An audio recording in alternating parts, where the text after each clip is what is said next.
তোমাদেরকে বলেইছিলাম যে বাকিটুকু পরে শেয়ার করে দিব। বাকি কিন্তু এমন কিছু বড় ভিডিও না, কিন্তু যেহেতু ওটার সাথে দিলে একসাথে অনেকটা হয়ে যাচ্ছে, তার জন্য আমি আলাদা করেই দিলাম। শর্টসে এত বড় দেওয়া যাবে না। আর মাকে বলেছিলাম একটু ক্যামেরাটা ধরতে, মা ভালো করে ধরতে পারিনি।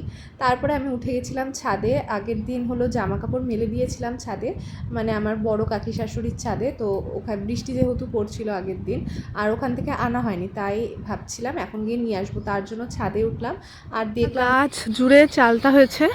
আর এই দেখো হাত দিয়ে পারা যাবে, এই যে এগুলো বড় হলে হাত দিয়ে পারা যাবে, এই ডালগুলো টেনে টেনে পারা যাবে, এই যে। আর কয়দিন পর থেকে টিয়া পাখি ভর্তি হয়ে যাবে, এখনও আছে, তখন যবে পাকবে তখন থেকে টিয়া পাখি একদম ভর্তি।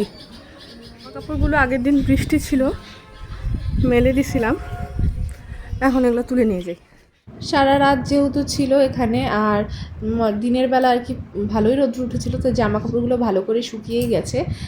ছাদের মধ্যে এরকম শেড দেওয়া থাকলে সুবিধা হয়, সব সময় আর কি মেলা যায়, বর্ষাকালে অসুবিধা হয় না।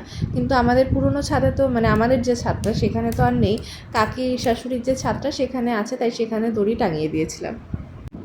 অনেকেই রাতের বেলা এরকম রাখে না জামা কাপড়, কিন্তু পরে মা বলল যে ওপরে যেহেতু টিনের শেড আছে কোনো ব্যাপার না, খালি আর কি রাখতে হয় না, ওপরে যদি কিছু না থাকে শুধু আকাশ, তাহলে রাখতে হয় না। তার জন্যই আমি রেখে দিয়ে গেছিলাম, না হলে নিয়েই যেতাম। কি পরিমাণ মেঘ, প্রচণ্ড মেঘ করছে, এই সাইডটা দিয়েও মেঘ। ওদেরকে যে চালতা গাছ দেখালাম না, এটা আমার ঠিক ঘরের পেছনেই আছে। সারাদিন ধূপধাপ করে চালতা পড়বে কয়দিন পর থেকে, এখনও পড়ে, যেগুলো পেকে গেছে। আর এগুলো কাটা কিন্তু খুব ঝামেলা,